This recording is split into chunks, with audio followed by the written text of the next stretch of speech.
2026-27 academic year కి admissions ని ఆహ్వానిస్తుంది పల్లవి engineering college. నాక్ ఏ గ్రేడ్ గుర్తింపు, అత్యాధునిక మౌలిక సదుపాయాలు, 91% పైగా ప్లేస్మెంట్ సక్సెస్ రేట్ తో టాప్ ఎంఎన్సీ కంపెనీలో ఉద్యోగ అవకాశం. అడ్మిషన్ల కోసం 9247528134 9247528135 నంబర్స్ ని ఈ రోజే సంప్రదించండి. నమస్తే, నేను Yashoda. Welcome to Pallavi TV. కోల్కతాలో కొత్త శకం మొదలైంది. చెన్నైలో సరికొత్త పొద్దు పొడిచింది. స్టాలిన్, మమత ఓటమి ఇచ్చే సంకేతాలు ఏంటి? ముఖ్యంగా బీజేపీ మిషన్ 2029 ఎట్లా ఉండబోతోంది మాట్లాడదాం. మనతో పాటు ప్రముఖ పొలిటికల్ అనలిస్ట్ సురేష్ కొచాటిల్ సార్ ఉన్నారు. సార్ నమస్తే. నమస్కారం. బాగున్నారా సార్? సార్, ఎట్లాంటి తత్తరపాటు లేకుండా రాష్ట్రం అంతా బీజేపీ సైడ్ మొత్తం క్లియర్ విక్టరీ ఇచ్చేసింది. అంటే నిజానికి మమత స్వతహాగా చేసుకున్న తప్పులు ఖచ్చితంగా పెద్ద తప్పులే ఉన్నాయి, ఒప్పుకోవాలి. కానీ ప్రజలు బాగా గుర్తుపెట్టుకున్న తప్పులు అంటే ఏంటి? ఇది మొదలం అంటే 15 సంవత్సరాలకి ముందుకు వెళ్లాల్సి వస్తుంది. మీకు ఆమె ఫస్ట్ సిపిఎం అంటే లెఫ్ట్ ఫ్రంట్ ఓడించి వచ్చినప్పుడు మమతా బెనర్జీ ఒక రెబెల్గా ఉండే. అప్పుడు కూడా అంటే ఇష్యూస్ మీద పోరాటం చేయడము, సింగూర్ లాంటి ఇష్యూస్, మహిళల కోసం సురక్ష కోసం పోరాటం, ఇదంతా చేశారు. సో అక్కడున్న ప్రజలకి చాలా పెద్ద ఎక్స్పెక్టేషన్స్ ఉండే మమతా బెనర్జీ దగ్గర. అంటే 34 సంవత్సరాలు సిపిఎం పరిపాలించిన తర్వాత విసుక్కొచ్చి వీళ్ళకి ఏదో ఒక కొత్త ఆల్టర్నేటివ్ కావాలని చూస్తున్న మమతా బెనర్జీ కనిపించింది.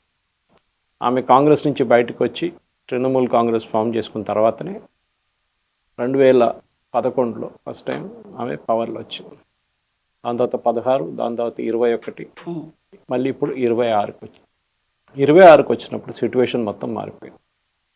2011 మీకు గుర్తుంటుంది, బీజేపీకి అసలు సీట్లే లేకుండా. 16లో 3 సీట్లు వచ్చినాయి, 21లో 77 సీట్లు వచ్చినాయి. ఇది ఎట్లా వచ్చింది మీరు అనలైజ్ చేస్తే చాలా మటుకు మీకు కనిపిస్తుంది. ఒకటి, బీజేపీ వాళ్ళ గ్రౌండ్ వర్క్ చాలా కూల్గా చేసుకుంటూ వచ్చారు. ఏదో ఓవర్ నైట్ మార్పు వచ్చిందంటే తప్పు. యాక్చువల్లీ చాలామంది అనలిస్టులు ఇదే అంటారు, ఓవర్ నైట్గా మారిపోయింది. మారలేదు. ఎస్ఐఆర్తో మారిపోయింది, మారలేదు. నా దగ్గర డేటా ఉంది, నా ల్యాప్టాప్లో వాడింది డేటా చాలా క్లియర్గా. దాంట్లో చాలా మటుకు అనిపిస్తుంది ఏంటంటే మార్పు మెల్లమెల్లగా వచ్చింది, ఇంక్రిమెంట్స్లో వచ్చింది అన్నమాట. అది పెద్ద సర్ప్రైజింగ్ కాదు నాకైతే. కానీ ఎస్, ఒక గ్రౌండ్ స్వెల్ ఆఫ్ ఒపీనియన్ ఉండే ఆమె వ్యతిరేకంగా. ఆమె అరగెన్స్ కానివ్వండి, వాళ్ళ నెవ్యూ అరగెన్స్ అభిషేక్ బెనర్జీ, వాళ్ళ పార్టీ వాళ్ళ గుండాయిజంతో సందేశ్ ఖారీలో జరిగిన ఇన్సిడెంట్, రేప్ ఇన్సిడెంట్ కానివ్వండి, ఆర్జీకార్ మెడికల్ కాలేజ్ జరిగిన రేప్ అండ్ మర్డర్ కేసులో మమతా బెనర్జీ అసలు ఏం జరగలేదని చెప్తుంది. అక్కడ మీ అమ్మాయిలను ఎందుకు రాత్రి పంపిస్తున్నారు బయటికి? ఆమె లాజిక్ అది ఉండే. ఆలోచించండి, ఒక ముఖ్యమంత్రి ఇట్లా మాట్లాడితే మళ్ళీ ప్రజలు ఏమంటారు? ఇది పొలిటీషియన్స్ చేసే చాలా పెద్ద తప్పు. నేను రాజు, నేనే నడిపిస్తానని ప్రజలంతా నా మాట వినాలన్న వాళ్ళు చాలామంది మన దగ్గర ముఖ్యమంత్రులు మాయమైపోయినారు. మరి ఒకప్పుడు అది బాగా నచ్చింది అన్నట్లేగా సార్? నచ్చిందని కాదు, గుండాయిజం అంటారు దాన్ని. మీరు వెస్ట్ బెంగాల్లో ఎలక్షన్ చూస్తే ఎలక్షన్ జరిగే ముందు, ఎలక్షన్ జరిగిన తర్వాత కూడా హింస ఘటనలు చాలా జరుగుతాయి. లాస్ట్ టైం ఆల్మోస్ట్ 250 మందిని చంపేశారు, most of them BJP workers. వేలాది మంది మహిళల్ని రేప్ చేశారు, రిపీటెడ్గా రేప్ చేశారు. ఎందుకంటే అక్కడ ఉన్న గుండాయిజం అది ఇప్పుడు కూడా మీకు కనిపిస్తుంది. సువేందు అధికారి పిఏ, ఆయన్ని చంపేశారు. ఆలోచించండి, ఇప్పుడు బీజేపీ గవర్నమెంట్ వచ్చిందని తెలిసి కూడా ఎలక్షన్ కమిషన్ కింద పోలీసులు పనిచేస్తున్నప్పుడు కూడా ఇంత హింస చేయడానికి రెడీగా ఉన్నప్పుడు మీరు ఆలోచించండి వారు పరిపాలిస్తే ఎట్లా ఉంటుంది. అట్లాంటి ఒక స్టేట్ పాసిబ్లీ మన ఈవెన్ సిపిఎం అండర్లో కూడా చూడలేదు. సిపిఎం టైంలో కూడా చాలా ఉండే ఇట్లాంటి గుండాయిజం. సందేశ్ ఖాళీ కానివ్వండి, నేను చెప్పాను చూడండి, ఇప్పుడు కూడా అక్కడున్న కన్స్ట్రక్షన్ మాఫియా మొత్తం వీళ్ళ చేతిలో ఉండే. నిన్న ఒక చాలా ఇంట్రెస్టింగ్ ఆర్టికల్ ఒకటి వచ్చింది, నిన్న మనం చూసుంటాం. ఆటో రిక్షా డ్రైవర్స్, అక్కడున్న కొన్ని మంది ఆటో రిక్షా డ్రైవర్లు ఈ గ్యాస్ అంటే సిఎన్జి గ్యాస్ పెరిగిపోయిందని చెప్పి డబుల్ చేసేస్తారు వాళ్ళ రేట్లని. ఇది లాస్ట్ ఒక నెల పాటు నడుస్తుంది. అక్కడ ఎలక్షన్ ఉంది, సో ఎవరు పట్టించుకోవట్లేదు పొలిటీషియన్స్ అని చెప్పి పెంచేశారు. ఈ ఎలక్షన్ రిజల్ట్ ఆ రోజు 4వ తారీఖు సాయంత్రం రాగానే ఆటో రిక్షా డ్రైవర్లు అన్నీ నెక్స్ట్ డే 5వ తారీఖు పొద్దున్న నుంచి పాత రేట్కి వెళ్ళిపోయారు. అంటే సిస్టమ్కి ఒక భయం ఉంది, సిస్టమ్ వస్తుంది, సిస్టమ్ వాళ్ళు చూసుకుంటారని ఒక భయం ఉంది వాళ్ళకి. మీరు చాలా మటుకు స్టోరీలు వింటున్నారు, బంగ్లాదేశ్ వైపు చాలా మంది అది యాక్చువల్లీ పాత వీడియో, కొత్త వీడియో కాదు అది. మన దగ్గర కొన్ని ఛానల్ సెన్సేషన్ కోసం చేశారు అది. ఇట్ ఈస్ నాట్, అది కూడా కొన్ని వీడియోస్ మన దేశంది కూడా కాదు. ఓకే, అట్లాంటిది చాలా మటుకు వీడియోస్. కానీ అందరికి తెలుసు, దీనికన్నా ముందే పారిపోయిన ఉన్నారు. అది కాకుండా ఎస్ఐఆర్ ప్రాసెస్లో కూడా ఫస్ట్ 65 లక్షల మందిని తీసేశారు. దీంట్లో చనిపోయిన వాళ్ళు ఉన్నారు, డూప్లికేట్ ఎంట్రీస్ ఉన్నారు, అబ్సెంట్ వాళ్ళు ఉన్నారు, అండ్ పర్మనెంట్లీ మైగ్రేటెడ్ ఉన్నారు. దీనికి ఎక్కడ డిస్ప్యూట్ లేకుండే. ఎందుకంటే నేను చాలామంది అనలిస్ట్ని చూస్తున్నాను, వాళ్ళు నిన్నటి నుంచి వారు మొన్నటి నుంచి కూడా చెప్పొచ్చు, లేదు ఎస్ఐఆర్తోనే బీజేపీకి మెయిన్ ప్రధాన కారణం అదే అని చెప్తున్నారు. కానీ కాలేదు. ఎందుకంటే 66% మంది డిలీట్ చేసిన వాళ్ళు హిందువులు, 33%, 34% ముస్లిమ్స్ ఉన్నారు. అది కూడా డిలీట్ చేసిన మేజర్ ముస్లిం ఏరియాస్లో అంతా టీఎంసీ గెలిచారు ఈసారి కూడా. ఓకే, సో కొత్త వాళ్ళు బీజేపీ వైపు నుంచి మీరు అట్లాంటి ఒక 20 కాన్స్టిట్యున్సీలు కావాలంటే తీసేయచ్చు. ఇప్పుడు వచ్చిన 207 నుంచి 20 తీసేస్తే కూడా వాళ్ళు స్టిల్ వాళ్ళకి చాలా కూల్ మెజారిటీ ఉంది బీజేపీ. కానీ దీన్ని కూడా ఛాలెంజ్ చేశారు కదా, కోర్టుకి వెళ్ళారు. తర్వాత 25 లక్షల మందిని ఒక ఏం చెప్తారు డౌట్ఫుల్ కేటగిరీలో పెట్టి వాళ్ళది ఒక జ్యుడిషియల్ ఆఫీసర్స్ మొత్తం చెక్ చేశారు. దాని తర్వాత అపీల్ ప్రాసెస్ నడుస్తుంది.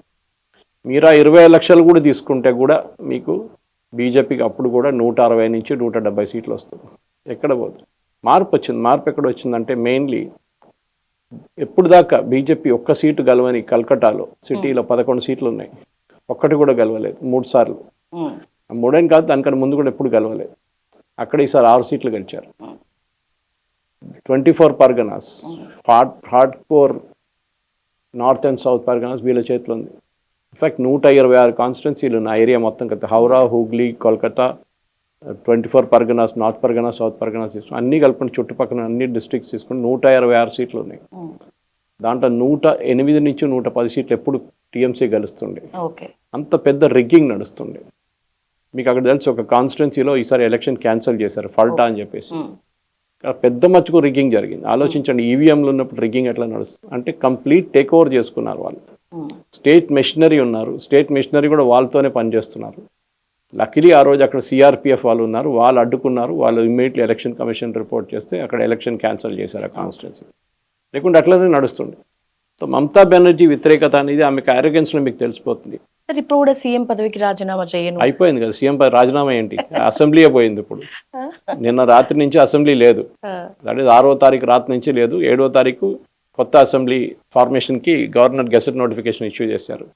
ఇప్పుడు రేపు స్వేరింగ్ ఇన్ సెరమనీ అయిపోతుంది, ఇంకేం ఉండదు మిగలదు వాళ్ళ కోసం. ఆమె చేసే డ్రామాకి చిన్నపిల్లలు క్రికెట్ ఆడుతున్నప్పుడు చూస్తాం, గల్లీ క్రికెట్ ఆడుతున్నప్పుడు అవుట్ అయిపోతే నేను అవుట్ కాలేదు అని చెప్పి కొట్లాడతారు వాళ్ళు. ఇది అదే సంగతి. మెచ్యూరిటీ లేదు ఆమెలో.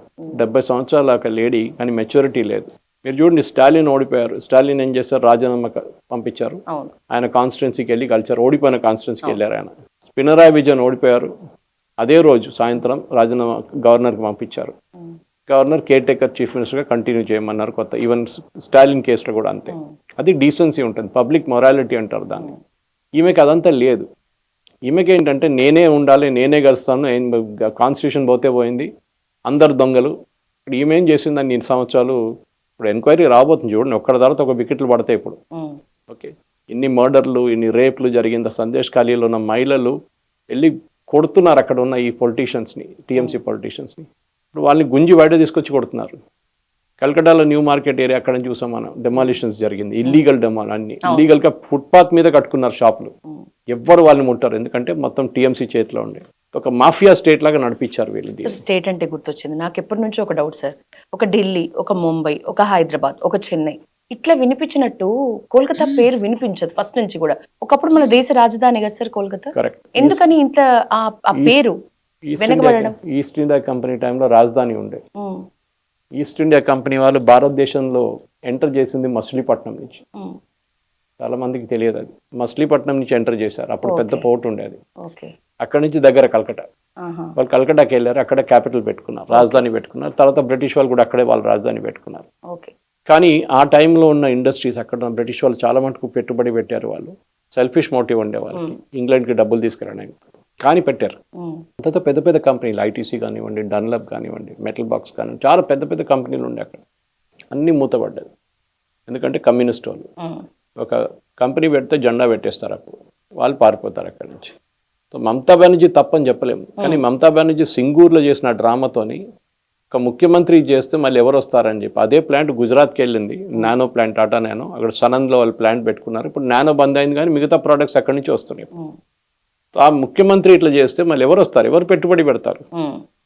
ఓకే, మీరు ఫస్ట్ ఆఫ్ ఆల్ అక్కడ ఉన్న ఒక కల్చర్ మార్చేయాల్సి వస్తుంది. ఫస్ట్ ఇన్ఫ్రాస్ట్రక్చర్ లేదు. మీ దగ్గర ఉన్న అబ్బాయిలు అమ్మాయిలు అక్కడి నుంచి స్టేట్ నుంచి బయటికి వెళ్ళి పనిచేస్తున్నారు. నాకు ఇప్పుడు కూడా గుర్తుంది 1988లో. అప్పుడు నేను వైజాగ్ లో పనిచేస్తాను ఆ టైంలో 1988లో. అక్కడ ఒక హోటల్ ఇండస్ట్రీలో నేను అక్కడే స్టార్ట్ చేశాను. హోటల్ ఇండస్ట్రీ అనేది నా career hotel industry IHM product. తర్వాత ఫస్ట్ హైదరాబాద్ చేస్తాను, దాంతో వైజాగ్లో ఒక ప్రాజెక్ట్ మీద పనిచేశాను. అప్పుడు నేను అక్కడ శ్రీపురం జంక్షన్ ఒక ప్లేస్ ఉంది వైజాగ్లో, చాలా ఫేమస్. ఆ టైంలో 88 టాకింగ్ ఆఫ్, అక్కడ హెచ్ఎస్బిసి కాల్ సెంటర్ ఉండే. అప్పుడు హైదరాబాద్లో హైటెక్ సిటీ కూడా మొదలు కాలేదు. ఆలోచించాడు, హెచ్ఎస్బిసి కాల్ సెంటర్ ఉండే అక్కడ. అందుకు కల్కటా నుంచి వచ్చే అమ్మాయిలు అబ్బాయిలకి వాళ్ళు అక్కడ పెట్టుకున్నారు సెంటర్, వాళ్ళు అక్కడ పెట్టకుండా. ఆ డెవలప్మెంట్ అప్పుడు ఉన్నప్పుడు అదే డెవలప్మెంట్ కల్కటాలో జరిగితే కల్కటా ఇప్పుడు ఇంకో ప్లేస్ అయిపోతుంది. కానీ జరగలేదు. చాలా మందికి టాలెంటెడ్ ఉన్నారు, వాళ్ళ లిటరేచర్ చాలా పవర్ఫుల్, వాళ్ళ క్విజిన్ చాలా మంచిది, ఇట్లాంటి చాలా అడ్వాంటేజెస్ ఉన్నాయి. కానీ ఇట్లాంటి మనుషులు నడిపిస్తే అంత సంగతి. మీరు పక్కన ఉన్న అస్సాం చూడండి, ఒక టైంలో బీజేపీ వచ్చే ముందు అస్సాంలో రోడ్లు కూడా కట్టలేదు వాళ్ళు. భయపడుతుండే చైనీస్ని, ఎందుకంటే ఏకే ఆంటనీ అప్పుడు డిఫెన్స్ మినిస్టర్ పార్లమెంట్లో ఒక స్టేట్మెంట్ ఇచ్చారు, అరుణాచల్ ప్రదేశ్ అస్సాంలో మీరు రోడ్లు ఎందుకు కట్టట్లేదు బార్డర్ ఏరియాస్ అంటే చైనీస్ కోప్పడతారని చెప్పారు. భయపడుతున్నారు చైనీస్ని, అంతే. చైనీస్ ఆర్మీ దగ్గరికి వెళ్ళిపోతాం కదా మన బార్డర్కి, మన వెహికల్స్ ఈజీగా వెళ్ళిపోవచ్చు, ట్యాంక్లు ఈజీగా వెళ్ళిపోవచ్చు, పర్సనల్ ఈజీగా మూవ్ చేసుకోవచ్చు, గన్స్ ఈజీగా మూవ్ చేసుకోవచ్చు. అట్లాంటి పరిస్థితి అస్సాంలో ఇప్పుడు డెవలప్మెంట్ చూడండి, సెమీ కండక్టర్ కాంప్లెక్స్ వస్తుంది పెద్దది ఒకటి, ఎన్నో రోడ్లు హైవేస్ కట్టారు, బ్రిడ్జెస్ కట్టారు. ఎట్లా జరుగుతుంది డెవలప్మెంట్? ఏది అస్సాంలో ఏ డెవలప్మెంట్ లేని నార్త్ ఈస్ట్లో ఇప్పుడు డెవలప్మెంట్ జరుగుతుంది. సరే, వాళ్ళకు కొన్ని రెస్ట్రిక్షన్స్ ఉన్నాయనుకోండి, అక్కడ హెవీ ఇండస్ట్రీస్ పెట్టలేరు వాళ్ళు. ఎన్వైరన్మెంట్లో చాలా సెన్సిటివ్ ఏరియా అదంతా. ఇప్పుడు మన లద్దాఖ్ వైపు చూస్తే కూడా ఇటు కాశ్మీర్ జమ్మూకి సేమ్ థింగ్, పెద్ద పెద్ద ఇండస్ట్రీలు పెట్టలేము. మనం ఇప్పుడు పటాన్చెరు జీడి మెట్లలో పెట్టినట్లు పొల్యూటింగ్ ఇండస్ట్రీ పెట్టలేము. కానీ ఏదైనా ఒక పెట్టుబడి ఉండాలి అక్కడ. ఫర్ ఎగ్జాంపుల్ ఐటీ ఇండస్ట్రీ ఉన్నాయి కొన్ని, చెప్పడానికి సాల్ట్ లేక్లో ఒక ఐటీ ఇండస్ట్రీ. కానీ సాల్ట్ లేక్ ఎవరు సెటప్ చేశారు? సాల్ట్ లేక్ సెటప్ చేసింది అప్పుడు ఎవరు? బీసీ రాయ్ ఫస్ట్ ముఖ్యమంత్రి అప్పుడు ఉన్నప్పుడు అప్పుడు సెటప్ చేశారు. అడ్వాంటేజ్ చూడండి. ఇండియా ఆలోచించే ఒక సేయింగ్ ఉంది, what Bengal things today India things tomorrow అని. కానీ అది పోయింది, ఇప్పుడు ఎప్పుడో పోయింది. అప్పుడు ఆలోచించండి, ఈ సాల్ట్ లేక్ అని ఇప్పుడు మీరు కల్కటాకి వెళ్తే సాల్ట్ లేక్లో ఐటీ కంపెనీ చాలా ఉంటుంది అనమాట ఎక్కువ. అంటే ఆ టైంలో ఆలోచించారు 60sలో. And now we are in 2026. ఒక 40 కాదు 66 సంవత్సరాల తర్వాత కూడా కల్కటాలో డెవలప్మెంట్ రాలేదు, బెంగాల్లో డెవలప్మెంట్ రాలేదు. అదొక ప్రజలకు అక్కడ వాళ్ళ పిల్లలు ఓల్డ్ ఏజ్ హోమ్గా మారిపోయింది కల్కటా. జస్ట్ లైక్ కేరళ, మా ఊరు కేరళ కదా, అక్కడి నుంచి అదే సంగతి. కేరళలో ఇండస్ట్రీస్ ఉండవు, పారిపోయారు కమ్యూనిస్ట్ వాళ్ళ ఫిలాసఫీతో. కాంగ్రెస్ వాళ్ళు కూడా తక్కువ కాదు, అక్కడ ఉన్న లేబర్ ట్రేడ్ యూనియన్ అందరు పారిపోతారు అక్కడి నుంచి. సేమ్ కేసు ఇక్కడ కూడా కల్కటాలో. అది కాకుండా మీ ఒపోనెంట్స్ని మీరు ఉండనియరు, మీ ఒపోనెంట్స్ని చంపేస్తారు, మీ వాళ్ళ మహిళల్ని రేప్ చేసేస్తారు. చాలా కామన్ అయిపోయింది అక్కడ. సందేశ్ ఖాళీ ఒకటే కాదు, చాలా ఇన్సిడెన్సెస్ ఉన్నాయి. ఐ మీన్ మీరు ఆర్జీ కార్ మెడికల్ కేసు చెప్తే అట్లాంటి చాలా 10-15 కేసులు ఇంకా ఉన్నాయి కల్కటాలో ఉన్నాయి. కానీ ఏం బయటికి రావు, ఎందుకంటే ఈమె బయటికి రానియదు. అంత ఒక డెస్పాటిక్ ఉండే. ఆమె మెంటల్ మేకప్లోనే మీకు అర్థమైపోతుంది. ఓడిపోయిన తర్వాత ఎవరైనా కానీ ఓడిపోతే ఓడిపోయిందని చెప్పాలి. I last, simple. అది కాకుండా లేదు ఓడిపోలేదు నేను రాజీనామా, మీరు రాజీనామా చేయకపోతే ఏమవుతుంది? 2 రోజులు అసెంబ్లీ పోతుంది, ఓకే 5 yearsలో అసెంబ్లీ డిజాల్వ్ అయిపోతుంది. దాని తర్వాత మీరు లేరు, మంత్రులు లేరు, ఎవరు ఉండరు, అయిపోయింది. గవర్నర్ కాన్స్టిట్యూట్ చేశారు కొత్త అసెంబ్లీ. ఇప్పుడు ఎల్లుండి స్వేరింగ్ ఇన్ సార్, మీరు రేపు ఎల్లుండి వాళ్ళ టేక్ ఓవర్ చేసుకుంటారు, వాళ్ళ మంత్రులు వాళ్ళకి సీఎం అందరు వాళ్ళ ఆఫీస్లో కూర్చుంటారు, మీరు ఎక్కడ ఉన్నారు? దాని తర్వాత అసెంబ్లీని పిలుస్తారు, స్వేరింగ్ ఇన్ సెరమనీ ఉంటుంది, అందరు ఎమ్మెల్యేలు. మీరు ఏం చేయలేరు. మీరు మీటింగ్ కి పిలిస్తే 10 మంది ఎమ్మెల్యేలు డుమ్మా సార్. అది అప్పుడు చూడండి, ఇప్పుడు అదని తమాషా బయటకు వస్తుంది, ఒకటి తర్వాత ఒకటి వస్తుంది బయటకి. ఇంకా అది కాకుండా ఇప్పుడు ఏమంటుంది, నేను కోర్టుకి వెళ్తాను, సుప్రీం కోర్టుకి వెళ్తాను. సుప్రీం కోర్టు రాణిస్తారా ఏమని? ఒట్టిగా డైరెక్ట్ ముందు హైకోర్టుకి వెళ్ళమంటారు. ఓకే హైకోర్టులో ఏం చెప్తారు? మీరు అదే ఎస్ఐఆర్ గురించి చెప్తారా? ఎస్ఐఆర్ ఆల్రెడీ సెటిల్ అయిపోయింది, సుప్రీం కోర్టులో కూడా సెటిల్ అయిపోయింది. Supreme court already set nothing doing, it's already legal, it's correct అని చెప్పారు. మళ్ళీ మీరు దాని మీద ఒట్టిగా హంగామా చేయడానికి దాంట్లో అఖిలేష్ యాదవ్ లాంటి వాళ్ళు దుంకుతారు. హంగామా అంటే గుర్తొచ్చింది సార్, ఇప్పుడు మీరు స్లోగా బీజేపీ నడిపించింది, సడన్ ఎట్ ఎ టైం కాదు ఇది అని అన్నారు. మరి అట్లాంటప్పుడు లాస్ట్ టైం ఎలక్షన్స్ లో కూడా చాలా ఎఫెక్ట్ కనిపించాలి. తను ఏదైనా ఇప్పుడు వీల్ చైర్ డ్రామా ఒకటి నడిచింది, అప్పుడు అది బాగా సెంటిమెంట్ వర్కౌట్ చేసిందా? లేకపోతే వీల్ చైర్ అని కాదు, అది ఆమె కాలిరిపోయింది అంటది, ఒకసారి చెయ్యిరిపోయింది అంటది, ఏదో డ్రామా చేస్తుంటుంది. అది కాదు ఇప్పుడు ఈసారి కూడా చూడండి, నేను కౌంటింగ్ సెంటర్కి వెళ్తే నన్ను కొట్టారు, తన్నారు అని చెప్తున్నారు. ఆమె సీఎం, ఆమెకు సెక్యూరిటీ ఉండే, వాళ్ళు దగ్గర కూడా రానియరు ఎవరిని. మీరు ఏమనుకో పబ్లిక్ బిలీవ్ చేస్తారు ఇదంతా. బీజేపీలో కొన్ని లోపాలు ఉండే లాస్ట్ టైం 2021లో, అది వాళ్ళు సరిదిద్దుకున్నారు ఈసారి. వాళ్ళు 3 నుంచి 75కి రావాలంటే ఆలోచించండి ఎట్లా వస్తారు, ఒట్టిగా రారు కదా. సో గ్రౌండ్ లెవెల్లో వర్క్ చేయాల్సి వస్తుంది చాలా మటుకు. అది వాళ్ళు ఈసారి కరెక్ట్ చేశారు. అమిత్ షా గారు 3 వారాలు అక్కడే కూర్చున్నారు. మీ అబ్జర్వేషన్ లో బెంగాలీలు కోరుకునేది ఏంటి, ఈమె చేయలేకపోయింది ఏంటి సార్? వాళ్ళకి డెవలప్మెంట్ కావాలి, బేసిక్లీ లా అండ్ ఆర్డర్ కావాలి. మీరు యూపీ చూడండి, యోగి ఆదిత్యనాథ్ వచ్చే ముందు యూపీ సంగతి ఏముండే, ఒక అమ్మాయిలు రాత్రి 6 కాగానే బయటికి వెళ్ళారు ఇంటి నుంచి. అమ్మాయిలు అంటే అబ్బాయిలు కూడా వెళ్ళారు, కిడ్నాప్ చేసుకుంటారు వాళ్ళు, అమ్మాయిలు రేప్ చేస్తారు, చంపేస్తారు, అదన్నీ నడుస్తుండే అక్కడ, చాలా కామన్. ఇప్పుడు రాత్రి 11 గంటలకు చూడండి, అమ్మాయిలు మాల్లో తిరుగుతారు, అక్కడెక్కడ ఉంటారు వాళ్ళు, ప్రాబ్లం లేదు. ఎందుకంటే ఆ భయం ఉంది అక్కడ. పోలీసు వాళ్ళు అంటే భయం ఉంది, పట్టుకుంటే ఏమైనా చేస్తే వాళ్ళు ఎన్కౌంటర్ చేసేస్తారని భయం ఉంది. అట్లా ఉండాలి. అది కాకుండా నోయిడాకి వెళ్ళండి, డెవలప్మెంట్ చూడండి అక్కడ. అది that is what is needed. ప్రజలకు కావాల్సింది ఏంటి, డెవలప్మెంట్ కావాలి ఒకటి. నెక్స్ట్ మనకి లా అండ్ ఆర్డర్ స్టేబుల్ ఉండాలి. ఇప్పుడు కూడా మీరు ఇక్కడ బీఆర్ఎస్ బై కాంగ్రెస్ వచ్చింది కదా, దానికన్నా ముందు టీడీపీ ఉండే.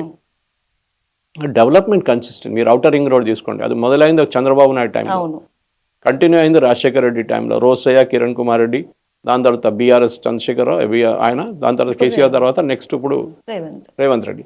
ఎవ్వరు దాన్ని ఆపలేదు, ఎవ్వరు ఆపలేదు. ఇన్ఫాక్ట్ దాన్ని ఫినిష్ చేసింది కేసీఆర్ టైంలో. కేటీఆర్ గారు వెళ్ళి మన ఇక్కడ మన మెడ్చల్ దగ్గర కొంచెం ప్రాబ్లం ఉండే, అది సార్ట్అవుట్ చేశారు ఆయన.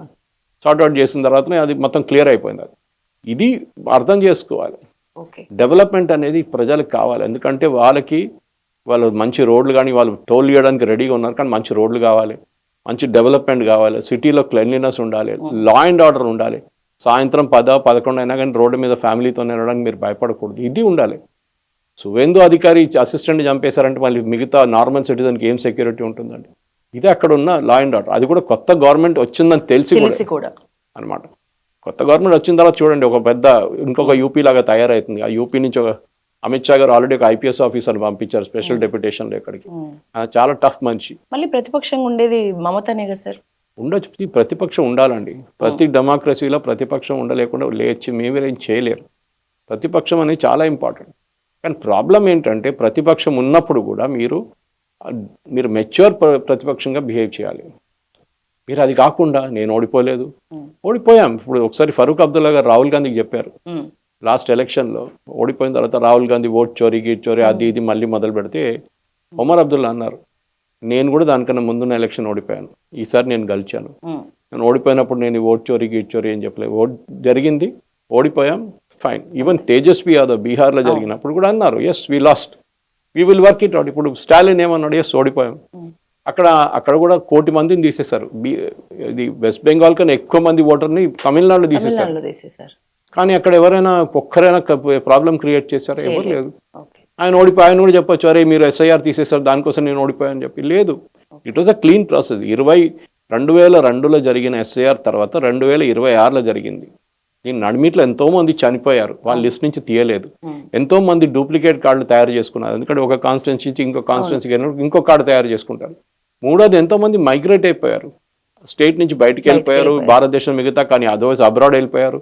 సో వాళ్ళు లేరు. సో 26 సంవత్సరాల్లో 24 సంవత్సరాలు అనుకోండి, మీరు లిస్ట్ అప్డేట్ చేయలేదు. ఆ లిస్ట్ దానికి చాలా కారణాలు ఉన్నాయి. అప్డేట్ చేసినప్పుడు మీకు ప్రాబ్లం ఏంటి? మీకు అపెలేట్ పెట్టారు, ఇంకా ఏ స్టేట్లో పెట్టలేదు. జ్యుడిషియల్ ఆఫీసర్స్ తీసుకొచ్చారు, ఇంకా ఏ స్టేట్లో చేయలేదు. గుజరాత్లో 2,80,00,000 మందిని తీసేశారు. ఒక అపెలేట్ ట్రిబ్యునల్ లేదు, ఒక జడ్జెస్ లేదు, ఏం లేరు. యూపీలో 3,12,00,000 మందిని తీసేశారు. అక్కడేం ఇష్యూ లేదు. ఇప్పుడు 2027 ఎలక్షన్ వస్తుంది, అఖిలేష్ యాదవ్ ప్రాబ్లం చేస్తున్నాడు, ఏమైనా ఏం చేయలేదు. అందరిది. ఇక్కడ ఈమెకి ఏంటంటే ఈమె ఓటర్లు పోయారని భయం ఉండే ఈమెకి, అదివే జరిగింది అనమాట. ఈ బంగ్లాదేశ్ నుంచి వచ్చిన వాళ్ళు చాలా మంది వాళ్ళ వాళ్ళ ప్రొజని ప్రూవ్ చేయలేకపోతారు, లేకుంటే డౌట్ఫుల్ కేటగిరీలో వచ్చేసారు వాళ్ళు అనమాట. దాంతోనే ఆమెకి ప్రాబ్లం, అక్కడే ఆమె వచ్చిన ఇష్యూ అంతా. ఇప్పుడు ఎంక్వైరీ ఏం జరగాలంటే వీళ్ళు ఎక్కడెక్కడ ఓటేసారు దీనికన్నా ముందు కూడా కనుక్కోవాలి. చాలా ఇంపార్టెంట్. వీళ్ళు ఎంతమంది దగ్గర రేషన్ కార్డులు ఉన్నాయి, ఎందుకంటే వీళ్ళు ఏమేమి చేశారని తెలుసుకోవాలి. అప్పుడు రేషన్ కార్డు తీసుకోండి.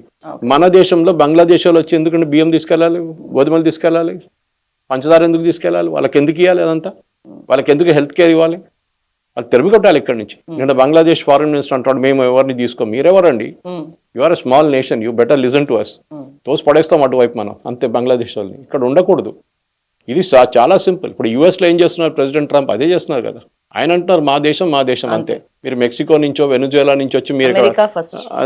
They become very strict. ఏ దేశం అని ఇప్పుడు నేను మన వాళ్ళు కూడా అక్కడ వెళ్ళినప్పుడు అదే చెప్తాను, లీగల్గా వెళ్ళండి, ఇల్లీగల్గా వెళ్ళకూడదు. ఇల్లీగల్గా వెళ్ళిన తర్వాత పట్టుకున్న తర్వాత నన్ను పంపించేస్తారంటే డెఫినెట్గా పంపిస్తారు. మనం చేస్తున్నాం, రోహింగ్యాతో చేస్తున్నాం మనం. రోహింగ్యాలో నాట్ ఫ్రమ్ బంగ్లాదేశ్, రోహింగ్యాలు బంగ్లా ఇక్కడ నుంచి వచ్చి మయన్మార్ నుంచి వచ్చారు వాళ్ళు. వాళ్ళు ఇల్లీగల్గా వస్తున్నారు వాళ్ళు కూడా. అట్లీస్ట్ వాళ్ళు రెఫ్యూజీస్, వాళ్ళకి స్టేటస్ ఉంది, రెఫ్యూజీ స్టేటస్ అని. యుఎన్హెచ్సిఆర్ కార్డ్స్ ఇష్యూ చేస్తారు వాళ్ళకి. ఇది కాకుండా వీళ్ళు ఇల్లీగల్గా ఎన్నో ఇది ఇప్పుడు కాదు నేను చెప్పాను ముందు, మమతా బెనర్జీ తప్పు కాదు ఇది. ఇది first of all left front నుంచి మొదలైంది. అప్పుడు పెద్ద ఇండస్ట్రీ ఉంది. మీరు రాగానే మీకు బర్త్ సర్టిఫికెట్లు క్రియేట్ చేస్తారు, మీకు అప్పుడు ఆధార్ లేకుండే బర్త్ సర్టిఫికెట్ మెయిన్ ఇది చూసుకుంటారు. దాని తర్వాత స్కూల్ సర్టిఫికెట్లు తయారు చేసి ఇస్తారు, అన్నీ చేసిస్తారు. మొత్తం ఇండస్ట్రీ ఉండే. ఇప్పుడు ఆధార్ ఇండస్ట్రీ మారిపోయింది అక్కడ. దానికోసం ఆధార్ని యాక్సెప్ట్ చేయట్లేదు సిటిజన్షిప్ డాక్యుమెంట్. ఆలోచించండి, ఆధార్ క్రియేట్ చేసింది నేషనల్ ఐడెంటిటీ డాక్యుమెంట్ లాగా. కానీ ఇప్పుడు ఆధార్ ఎట్లయిపోయిందంటే అందరు దొంగ ఆధార్ కార్డులు తయారు చేసుకున్నారు చాలా మంది. నేను ఒక ఎగ్జాంపుల్ ఇస్తాను మీకు. మన దేశ పాపులేషన్ 140 కోట్లు అంటారు. ఓకే, 140 కోట్లలో మీరు ఇప్పుడు ఈ డిలీట్ చేసి చూసుకోండి. 2 కోట్లు గుజరాత్లో, 3 కోట్లు యూపీలో, 1 కోటి మందిని మన తమిళనాడులో, ఆల్మోస్ట్ 1 కోటి మందిని వెస్ట్ బెంగాల్లో, 65 లక్షలు బీహార్లో, మొత్తం తీసుకుంటే 10-12 కోట్లు వస్తుంది. మన పాపులేషన్ ఎంత అండి అప్పుడు? 140 అంటారా? అదే అంటున్నా. ఇప్పుడు సెన్సస్లో తెలిసిపోతుంది మీకు చాలా క్లియర్గా ఎంతమంది ఉన్నారో మన దేశంలోని. ఈ బయట నుంచి వచ్చే వాళ్ళే మన పాపులేషన్ ఇంక్రీజ్ చేస్తారు. వెస్ట్ బెంగాల్లో మీరు మిద్నాపూర్, మాల్డా ఏరియా మొత్తం తీసుకోండి. అక్కడ పాపులేషన్ ఇంక్రీజ్ 10 సంవత్సరాల్లో 40% పాపులేషన్ ఇంక్రీజ్ అయింది. ఇక్కడ కాదు, ఇంత మాక్సిమం 5 to 10%, 5% మాక్సిమం. కొన్ని ఏరియాస్లో 10%. కేరళలో ఇంకొకటి ముస్లిం ఏరియా ఉంది, మలపురం అని చెప్పి, కోഴിకోడ్. అక్కడ 10%, 12% దాకా వెళ్తుంది, పాపులేషన్ పెరుగుతుంది. కేరళలో మొత్తం 4% ఉంటే అక్కడ 12% ఉంటుంది. అది వాళ్ళ రిలీజియస్ది, వాళ్ళ ఫ్యామిలీ ప్లానింగ్ అడాప్ట్ చేయరు, ఏం చేయరు. ఇక్కడ కూడా అదే జరిగింది. 40% మంది ఇంక్రీజ్ కావాలంటే అందరూ బంగ్లాదేశ్ నుంచి వచ్చిన వాళ్ళు. కానీ వాళ్ళకి మొత్తం దొంగ కార్డులు తయారు చేసి ఇచ్చేశారు, మీరు అన్ని ఫేక్ ఐడెంటిటీ ఇచ్చేశారు. వాళ్ళు ఎన్నో సంవత్సరాల నుంచి మేము ఇక్కడే ఉన్నాం, పారిపోవచ్చు. దాంట్లో హిందూ కమ్యూనిటీ వాళ్ళకి ఇవ్వలేదు. దట్ ఇస్ ద సాటిస్ఫాక్ట్. మతువా అనే ఒక కమ్యూనిటీ ఉంది బంగ్లాదేశ్ నుంచి పారిపోయి హిందువులు. వాళ్ళు they are mostly SC sub caste. వాళ్ళు ఎస్సీ సబ్ క్యాస్ట్ ఉంటారు. వాళ్ళకి ఇన్ని సంవత్సరాల నుంచి వాళ్ళు 65 నుంచి రావడం మొదలు పెట్టారు. 71లో చాలా మంది పారిపోయారు, ఇక్కడ మమ్మల్ని చంపేస్తున్నారు అది ఇది అని చెప్పేసి. ఇప్పుడు దాకా అంటే సిఏఏ వచ్చేదాకా, సిటిజన్షిప్ అమెండ్మెంట్ వచ్చేదాకా వాళ్ళకి సిటిజన్షిప్ ఇవ్వలేదు. దాని తర్వాత కూడా బీజేపీ వాళ్ళ తప్పు కూడా ఉంది, వాళ్ళు కూడా ఇవ్వలేదు. కానీ ఇప్పుడు ఇస్తున్నారు లాస్ట్ ఒక 3-4 సంవత్సరాల నుంచి. దానికన్నా ముందు చట్టాలు ఇది చేయలేదు, నోటిఫై చేయలేదు, రూల్స్ నోటిఫై చేయాలండే, అది కొంచెం డిలే అయింది. దాంతో ఇప్పుడు దానికోసం లాస్ట్ ఎలక్షన్ చూడండి, బీజేపీ 18 సీట్లు ఉండే వెస్ట్ బెంగాల్ నుంచి. 2024కి వచ్చేటప్పుడు అది 12 అయిపోయింది. బికాజ్ మటువా వాళ్ళు అగేన్స్ట్ ఓట్ చేశారు బీజేపీ. ఎందుకు మాకు సిటిజన్షిప్ వెళ్ళాలి, మేము హిందువులు బంగ్లాదేశ్ నుంచి పారిపోయి అక్కడ ముస్లిమ్స్ వచ్చారు, వాళ్ళకి సిటిజన్షిప్ ఇస్తున్నారు ఈ కమ్యూనిస్ట్ వాళ్ళు, మమతా బెనర్జీ. మాకు ఇవ్వట్లేదు, మమ్మల్ని క్లియర్గా ఐడెంటిఫై చేసి టార్గెట్ చేస్తున్నారు అని చెప్పేసి. అదే జరిగింది. కానీ ఈసారి వెస్ట్ బెంగాల్లో జరిగింది, మీరు అడిగిన ప్రశ్నకు ఒకటే ఆన్సర్, హిందూ కన్సాలిడేషన్ జరిగింది. ఏమైందంటే మమతా బెనర్జీ, కాంగ్రెస్, సిపిఎం అందరు ఒకటే కమ్యూనిటీ ఎంటబడ్డారు ఓట్ల కోసం, ముస్లిమ్స్ అని. వాళ్ళకున్న బెనిఫిట్లు ఇవ్వడము, ఇమామ్కి శాలరీస్ ఇవ్వడము, పూజారీలకి ఏమి ఇవ్వకుండా ఇట్లాంటి పనిచేస్తున్నాడు. ఫస్ట్ టైం మన దేశంలో బహుశా చూస్తున్నాం. దీనికన్నా ముందు యూపీలో జరిగింది ఒకసారి. కానీ హిందూ కన్సాలిడేషన్ జరిగింది. ఆలోచించండి, 30%, 32% ముస్లిం పాపులేషన్ ఉన్న కాన్స్టిట్యున్సీలో కూడా బీజేపీ గెలిచారు. ఎందుకంటే మిగతా 60% మంది వాళ్ళు యూజువలీ డివైడ్ అయిపోతారు, సిపిఎం, కాంగ్రెస్, బీజేపీ అని చెప్పి. ఈసారి సిపిఎం, కాంగ్రెస్ పక్కన పెట్టేసి ఇట్ ఈస్ వాళ్ళకి లాస్ట్ టైంతో 0 సీట్స్ వచ్చింది. ఈసారి 2 సీట్లు 1 సీట్ వచ్చి. కానీ ఈ 60% మంది ఒకటే దాంట్లో బీజేపీకి ఓటేశారు. వాళ్ళకి తెలిసిపోయింది బంగ్లాదేశ్. దీనికి అందరికైనా నేను ట్వీట్ కూడా చేశాను. మహమ్మద్ యూనిస్కి దీనికన్నా ముందున్న బంగ్లాదేశ్ అడ్వైజర్, సోకాల్డ్ అడ్వైజర్, ఆయనకి బీజేపీ ఒక ఫ్లవర్ బొకే పంపించాలి యాక్చువల్, థ్యాంక్ యూ అని చెప్పేసి. ఎందుకంటే బంగ్లాదేశ్లో హిందువులను ఎట్లా చంపారో, చంపుతున్నారో అది చూసి బెంగాల్లో ఉన్న, వెస్ట్ బెంగాల్లో ఉన్న ప్రజలు భయపడ్డారు హిందువులు. ఇదే మాతోనే అవుతుంది రేపు. ఆల్రెడీ సందేశ్ ఖాళీలో చూసాం, మేము చాలా చోట్ల బెంగాల్లో చూస్తున్నాం. హిందువులు ఎక్కడెక్కడ మైనారిటీ అయిపోతారు అక్కడ వీళ్ళని చంపేస్తున్నారు, హిందువుల్ని, వాళ్ళ వాళ్ళ అమ్మాయిలను రేప్ చేస్తున్నారు, చాలా మటుకు వాళ్ళ మహిళల మీద అత్యాచారాలు చేస్తున్నారు. ఇదన్నీ చూసాం మనం. So Bangladesh, I think Bangladesh was a major factor. ఒకటి బంగ్లాదేశ్, రెండోది హిందూ కన్సాలిడేషన్. ఒకటికి దాదాపు కనెక్షన్ దానికి. బంగ్లాదేశ్లో జరిగిన ఇన్సిడెంట్స్ చూసి భయపడ్డారు హిందువులు. ఇస్లామిస్ట్ వస్తే మాతోని కూడా ఇదే అవుతుంది రేపు. ఆల్రెడీ చెప్పారు కదా, ఓవైసీ లాంటి వాళ్ళు చెప్తుంటారు, అక్బరుద్దీన్ చెప్పిండు, మేము 40% అయితే అప్పుడు మీకు చూపిస్తాం మేము ఏం చేయగలం అని చెప్పేసి, we'll do what you want, we'll show you. 15 నిమిషాలకు పోలీసు వాళ్ళు తీసేసి మొత్తం హిందువులు ఫినిష్ చేస్తామని చెప్పినామంటే అక్బరుద్దీన్ ఓవైసీ. Same logic. బంగ్లాదేశ్ ఏం జరిగింది, అదే జరిగింది. సో అది చూసి హిందువులు భయపడ్డారు. ఇది హిందువులు దేశంలో మిగతా చోట్ల కూడా చేసుకుంటే వాళ్ళకి బాగుంటుంది, ఎందుకంటే ఇదే thing happened in different places in the country. అది ఒకటి, దాని మేనిఫెస్టేషన్ బంగ్లాదేశ్లో ఉండే, దాని ఇంపాక్ట్ వెస్ట్ బెంగాల్లో జరిగింది అనమాట. ఓకే, ఇందాక బొకే ఎందుకు ఇవ్వాలన్నారు సార్, అర్థం కాలేదు. ఆయన అక్కడ చేసిన అత్యాచారాలు హిందూ మీద ఆయన చేయలేదు, ఆయన చేపించిన అత్యాచారాలు. అంటే అక్కడ దానివల్ల ఏకమైనరు, దానివల్ల ఇక్కడ మొత్తం హిందువులందరూ ఏకమైనరు. వాళ్ళకి తెలిసిపోయింది జ్యూస్తో ఇదే జరిగింది. ఓకే, మీరు జ్యూస్ని చూడండి, సెకండ్ వరల్డ్ వార్ దానికన్నా ముందు కూడా జ్యూస్ మీద ఎంత అత్యాచారాలు జరిగినాయి. ఓకే, వాళ్ళ మీద వాళ్ళు 48లో ఫామ్ అయింది మన దేశం. ఆ స్వాతంత్రం వచ్చిన ఒక సంవత్సరం తర్వాత వాళ్ళకి స్వాతంత్రం కాదు, వాళ్ళు they became a state, they became a country. అప్పుడు వాళ్ళ మీద ఎన్ని యుద్ధాలు జరిగినాయి, సెకండ్ డే యుద్ధం జరిగింది వాళ్ళ మీద. ఈ అరబ్ కంట్రీస్ అందరు కలిసి యుద్ధం చేశారు ఇజ్రాయెల్ మీద. మనం అనుకుంటాను ఇజ్రాయెల్ ఇప్పుడు కాదు, ఇజ్రాయెల్ మీద ఎప్పటి నుంచో దాడి చేస్తున్నారు.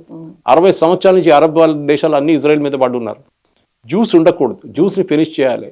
అదే లాజిక్ హిట్లర్ యూజ్ చేశారు. గ్యాస్ చేంబర్లో ఎంతో మంది, లక్షలాది మంది చంపారు తీసుకెళ్ళి జ్యూస్ని. జ్యూస్కి అర్థమైపోయింది మేము సర్వైవ్ కావాలంటే మేము యునైటెడ్గా ఉండాలి, మా లాబింగ్ పవర్ చాలా పవర్ఫుల్గా ఉండాలి. యుఎస్లో ఏ యుఎస్ ప్రెసిడెంట్ అయినా జ్యూస్ వ్యతిరేకంగా మాట్లాడరు, ఇజ్రాయెల్ వ్యతిరేకంగా మాట్లాడరు, ఇజ్రాయెల్ని హెల్ప్ చేస్తారు. ఇప్పుడు కూడా చూడండి, ఇంత యుద్ధం జరిగినప్పుడు కూడా బెంజమిన్ నెటన్యాహు ఆయుధాలు పంపించారు మొత్తం మొన్న, కంప్లీట్ 3 షిప్ లోడ్ ఫుల్. ఎందుకంటే అంత పెద్ద లాబింగ్ పవర్ ఉంది వాళ్ళకి. అఫ్కోర్స్ మన వాళ్ళు అంత లాబింగ్ చేయరు అనుకోండి, హిందూస్ ఇక్కడ నుంచి వెళ్ళిన వాళ్ళు. మన వాళ్ళు అక్కడ వెళ్ళినప్పుడు మోర్ అమెరికన్స్ అయిపోతారు, యాక్సెంట్ వచ్చేస్తుంది వాళ్ళకి. అది మెయిన్ అనమాట. వాళ్ళు ఇండియా గురించి పట్టించుకోరు, చాలా మంది ఉన్నారు, కొంతమంది 90% పట్టించుకోరు. సో సో జ్యూస్ మీద జరిగిన అదే అత్యాచారాలు హిందువుల మీద కూడా జరిగింది. మనం చూసాం. టిప్పు సుల్తాన్ ఏమన్నారు, I have converted lakhs in Calicut in Kerala అన్నారు. Calicut is the only place, Malappuram Calicut is Muslim majority area in Kerala. Tipu Sultan చేశారు, దానికన్నా ముందు వాళ్ళందరూ హిందువులు. టిప్పు సుల్తాన్ ఓపెన్ గా చెప్పారు, నేను అల్లా కోసం చేశాను నేను అని చెప్పేసి. ఇదే లాజిక్ బంగ్లాదేశ్ జరిగింది. నేను అదే చెప్పాను, బొకే ఇవ్వాలి ఆయనకి. ఆయన చేయకపోతే ఇప్పుడు కూడా హిందువులు సపరేట్గా ఉండిపోతుంది. హిందువులు మన మెయిన్ ప్రాబ్లం అది. మన మీద అఫ్ఘాన్స్ ఫస్ట్, దాని తర్వాత ముఘల్స్, దాని తర్వాత బ్రిటిష్, ఫ్రెంచ్, పోర్చుగీస్ అందరు వచ్చారు. ఎట్లా వచ్చారు? ఇలా అందరూ మనం యునైటెడ్గా లేము. శివాజీగా మహారాజ్ పోరాడినప్పుడు ఎవరు ఉన్నారు ఆయనతో? అక్కడ రాజస్థాన్లో అక్కడున్న రాజ్పుత్లు పోరాడినప్పుడు వీళ్ళకి వ్యతిరేకంగా, ముఘల్స్ వ్యతిరేకంగా జయచంద్ర తయారయ్యారు మన దగ్గర. ఇది మనం మర్చిపోకూడదు. We're never united as a country, కానీ అప్పుడు కూడా ఒక 6000 సంవత్సరాలు 7000 సంవత్సరాల పాత సివిలైజేషన్ మనం కాపాడుకున్నాం. లెబనన్ క్రిస్టియన్ కంట్రీ ఉండే, ఇప్పుడు ముస్లిం ఇస్లామిక్ కంట్రీ అయిపోయింది. Iran was a Zoroastrian country, Islamic country అయిపోయింది. Egypt was never pagan country ఉండే, ఇజ్రాయెల్, ఈజిప్ట్ కూడా ఇప్పుడు ఇస్లామిక్ అయిపోయింది. మీరు ఏ దేశం అని తీసుకోండి, ఈ రీజన్లో అందరు ఇప్పుడు ఇస్లామిక్ అయిపోయారు, కన్వర్ట్ అయిపోయారు వాళ్ళు. ఎందుకు? వాళ్ళు వెళ్ళి చంపడం, కన్వర్ట్ చేయడం, కన్వర్ట్ చేయడం. ఇది చాలా మటుకు నార్త్ ఇండియాలో జరిగింది మన దగ్గర, ఈ ముఘల్ రూల్ టైంలో. ఔరంగజేబ్ సౌత్ దాకా వచ్చాడు, కొంచెం చేశాడు ఇక్కడ కూడా, కానీ ఎక్కువ చేయలేకపోయాడు. అది మన రాజాస్ ఫాట్ బ్యాక్. అహోం రాజులు అస్సాంలో 800 సంవత్సరాలు ఒక్క ముఘల్ని కూడా కాల్పెట్టనీయలేదు అక్కడ. కానీ మన హిస్టరీ బుక్స్లో లేదంతా. ఎనీవే, కానీ ఇదంతా మనం నేర్చుకోవాలి. మన సివిలైజేషన్ థ్రెట్ వచ్చినప్పుడు ప్రజలు మారిపోతారు. అదే మనం బెంగాల్లో చూసాం. That is the main thing. That ఇప్పుడు వలసలు అవుతాయి అంటారా సార్? కంప్లీట్ గా ఉన్న వాళ్ళు కూడా ఇస్తారు పుణ్యమా అని స్వతహాగా వెళ్తారా? ఎందుకంటే ఇందాక మనం మొదట్లో అనుకున్నాం వీడియోస్ అవన్నీ పాతవి. నిజంగా ఆ లెవెల్ వెళ్ళిపోవడం అనేది వెళ్ళిపోతారు. ఎందుకంటే వాళ్ళు ఇప్పుడు కాదు, వెళ్ళిపోయారు కూడా చాలా మంది. దానికన్నా ముందు ఇంకా ఉన్న వాళ్ళు ఇక్కడ ఉంటారు. వాళ్ళు అక్కడ వెళ్ళి ఏం చేస్తారు? వన్ ఆఫ్ ద థింగ్ మనం అర్థం చేసుకోవాలి, వాళ్ళు అక్కడి నుంచి ఇక్కడికి ఎందుకు వచ్చారంటే ఉద్యోగం లేదు అక్కడ. అక్కడ వ్యవసాయం, అక్కడ ఏం లేదు. టెక్స్టైల్ ఇండస్ట్రీ ఒకటే ఉంది వాళ్ళ దగ్గర ఇంకేం లేదు. Poverty is absolute there. చాలా మంది అంటారు పర్ క్యాపిటల్ చాలా హై. పర్ క్యాపిటల్ ఏ బేసిస్ మీద తీసుకుంటున్నారు? ఏ కెపాసిటీ మీద తీసుకుంటున్నారు? మనం కూడా చెప్పాం కదా, మన దేశంలో 60% 70% మంది బిలో ద పావర్టీ లైన్ పైకి తీసుకొచ్చాం. కానీ ఐఎమ్ స్టిల్ నాట్ హ్యాపీ. అది ఇంకా ఫిగర్ ఇంకా చాలా మటుకు. ఇక్కడ నుంచి 40 కిలోమీటర్ మీరు సిటీ నుంచి బయటకు పోతే పావర్టీ చూడొచ్చు మీరు. సో పావర్టీ అనేది కాదు. బంగ్లాదేశ్లో ఏంటంటే అక్కడ ఉద్యోగం, వీళ్ళు కలకటాలో చేంజ్ చేస్తారు, వీళ్ళు ర్యాక్ పికింగ్ చేస్తారు. ఈ ప్లాస్టిక్ అంతా చూడండి, కచరా తీసుకెళ్తారు చూడండి, అది చేస్తారు పని. అది వీళ్ళ పని ఉండే. మేము దానికోసం ఎస్ఐఆర్ మొదలైన వీరందరూ పారిపోయింది బార్డర్కి, మీకు గుర్తుంటుంది. అండ్ మోస్ట్ ఆఫ్ దమ్ కలకటాలో కచరా బంద్ అయిపోయింది లిఫ్ట్ చేయడం, వీళ్ళే చేస్తుండే అది ముందన్నమాట. ఇది ఎంకరేజ్ చేసింది లెఫ్ట్ ఫ్రంట్, దాని తర్వాత మమతా బెనర్జీ, ఇప్పుడు దానికి ఫుల్ స్టాప్ పెట్టారు బీజేపీ. ఓకే. బీజేపీకి ఒక పెద్ద ఛాలెంజ్ ఇప్పుడు, ఎందుకంటే ఆల్మోస్ట్ 34 సంవత్సరాల లెఫ్ట్ ఫ్రంట్, 15 సంవత్సరాలు అంటే ఆల్మోస్ట్ 50 years, 50 సంవత్సరాల కంప్లీట్ రాట్ని కరెక్ట్ చేయడం 5 సంవత్సరాల్లో చాలా డిఫికల్ట్, కానీ చేయొచ్చు. హిమంత బిశ్వ శర్మ చేసి చూపించారు ఒకవైపు, బీహార్లో ఇప్పుడు బీజేపీ చేస్తున్నారు, మహారాష్ట్రలో చేసి చూపించారు. అంటే ఎవరెవరు అక్కడెక్కడ స్టేట్ని ధ్వంసం చేస్తారు, అక్కడికి మీరు దాన్ని మొత్తం UP is the classic example. Okay. Mulayam Singh Yadav మొత్తం ఎంత చేశారు, ఎంత కంప్లీట్గా స్టేట్ని ఒక లాలెస్ స్టేట్గా చేసేస్తారు. ఇప్పుడు చూడండి, ప్రజలకు కావాల్సింది డెవలప్మెంట్, స్పీచ్లు కాదు, అది మనం అర్థం చేసుకోవాలి.